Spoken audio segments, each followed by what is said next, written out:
We're the Canadian Taxpayers Federation fighting for lower taxes, less waste, more accountable government. I'm Chris Sims in Alberta. I'm here with our federal director, Franco Terrazzano. Franco, we just finished listening to Conservative leader Pierre Poilievre, leader of the opposition. He was going hard against the carbon tax, which was really great to see. Now, I did take some satisfaction in winning the debate on the carbon tax. Of course, I led the great Conservative team in an Axe the Tax campaign that everyone dismissed but then had to reverse themselves. And Mark Carney, the father of the carbon tax, who of course was the one who advised Trudeau to bring it in, was forced on the eve of the election to reverse himself and promise to do as I said and axe the carbon tax. But I warned Canadians then he would bring it back when he no longer needed your vote but still needed your money. And sure enough, here we are today. Mark Carney is bringing back the carbon tax 2.0. He calls it the Clean Fuel Standard, Clean Fuel Regulations. According to the Parliamentary Budget Officer, it will add 17 cents a litre to your gas. What did the last carbon tax add to your gas? 17 cents a litre. The new tax is starting to look a lot like the old tax.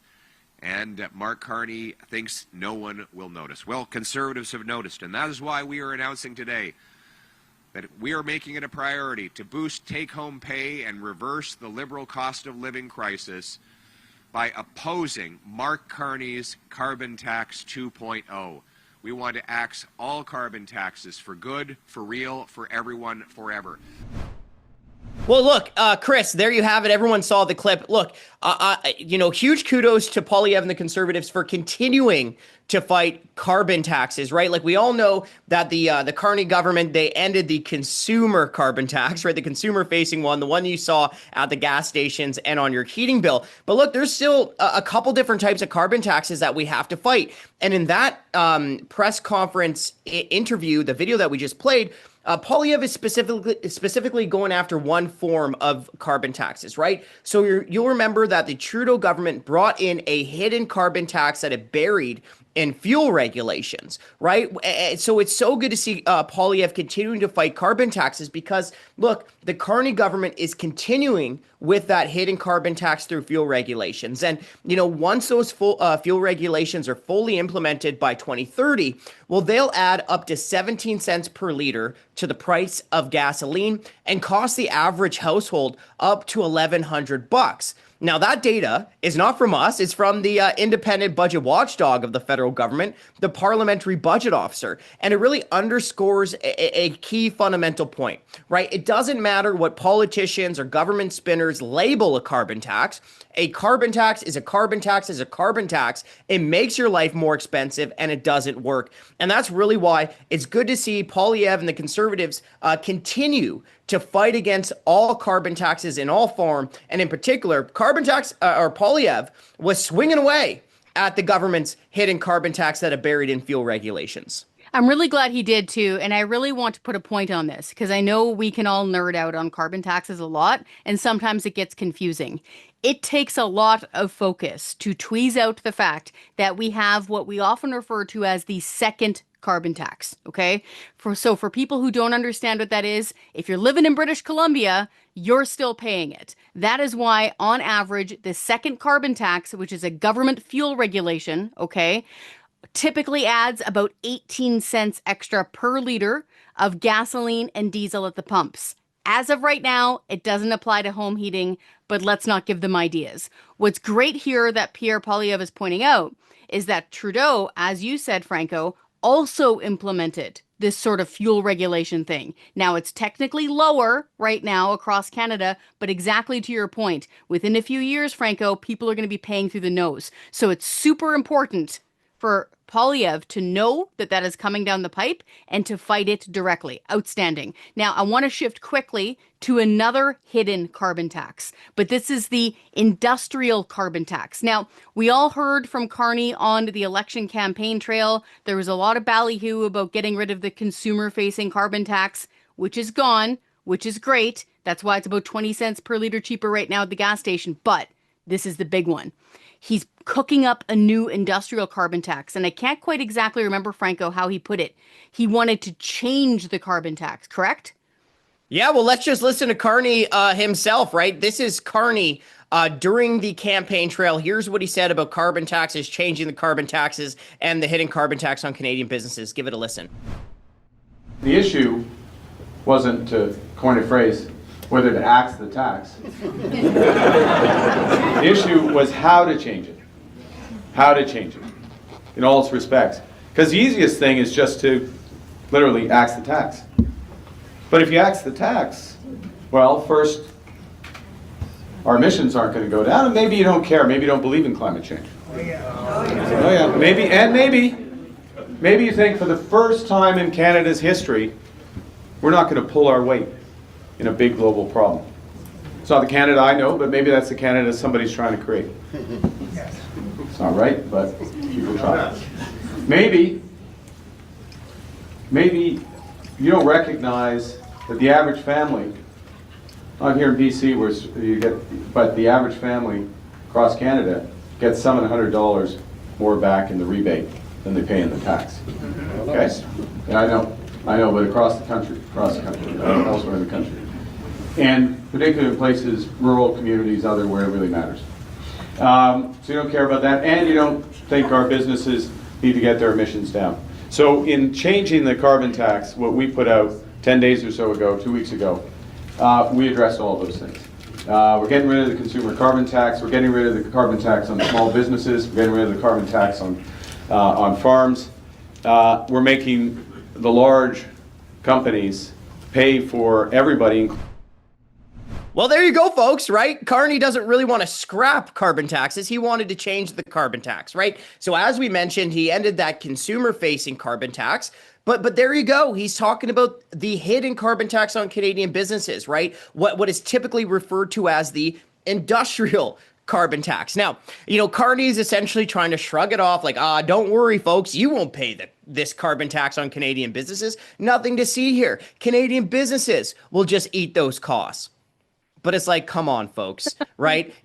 And fortunately, Canadians aren't buying Carney's spin, right? So the CTF, we commissioned a Leger poll to ask Canadians who they thought would ultimately pay the cost of Carney's carbon tax on Canadian businesses, the industrial carbon tax.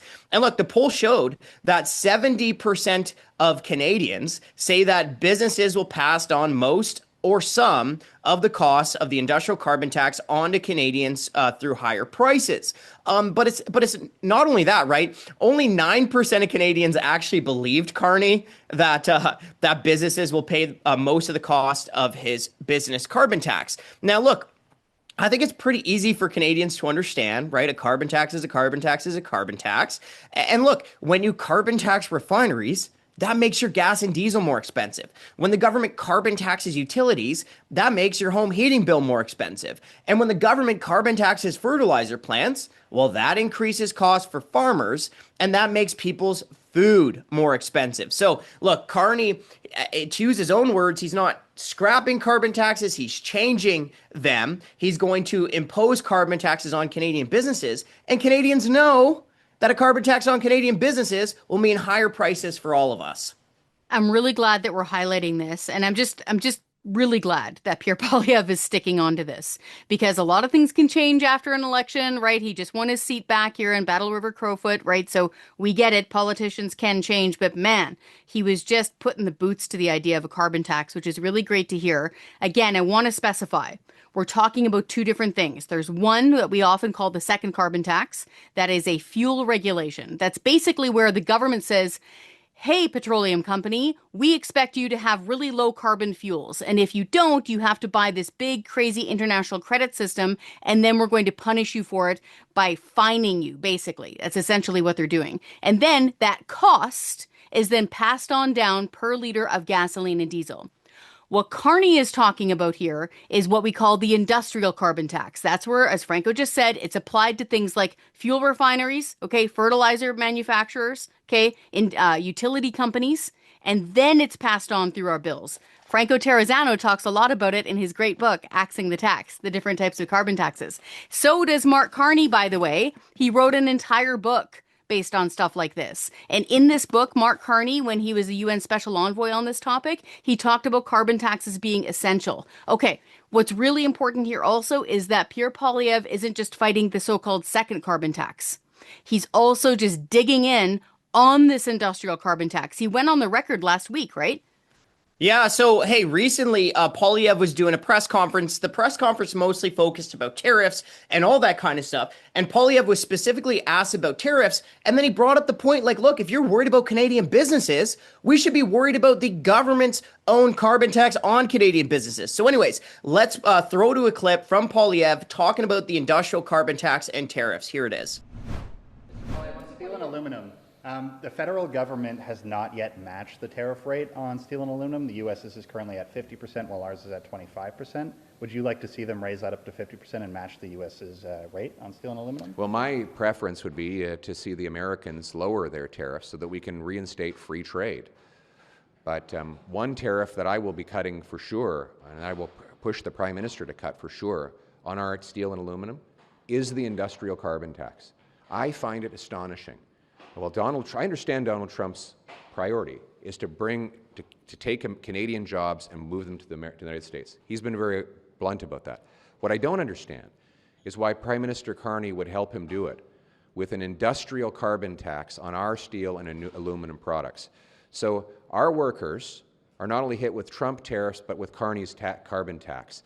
We need to get rid of the industrial carbon tax, and if Mark Carney will adopt the Canadian Sovereignty Act, then that will include the total elimination of the entire carbon tax, including for steel and aluminum. Yeah, that's a great answer. Look, that's a great answer, and I'm glad he's talking about this, right? It seems like all the media pundits right now, they're all focused on the tariff thing that's going on between Canada and the US, the American tariffs, which, by the way, are mostly just taxes on American consumers and American businesses. And I'm just glad that Poilievre is being like, hey, guys, we are taxing our own businesses into oblivion. Yeah. And, we spoke a little bit earlier on in this show about how the industrial carbon tax, the carbon tax on Canadian businesses, will mean higher prices for Canadians. But it's worse, right? Because the industrial carbon tax that our government of Canada applies on Canadian businesses will also mean fewer jobs for Canadians, right? Because look at it this way. The United States government, the White House, regardless of which party is in power, by the way, in the United States, they're not imposing carbon taxes. Okay, so we have a carbon tax on Canadian businesses, which will push Canadian entrepreneurs to cut production here and then increase production or set up shop south of the border. Okay, that hurts our economy. That hurts our competitiveness. That means fewer jobs. So Carney's hidden carbon tax on Canadian businesses is really the worst of all worlds, right? It's higher prices for you and fewer jobs for Canadians. Yeah, this is super important. And again, I got to stress, it's easy after a weird election like that for somebody to kind of squish, right? And to just kind of go, vanilla on everything and not fight stuff. So kudos to Pierre Poilievre for digging his heels in and saying, no, we're going to fight stuff like carbon taxes.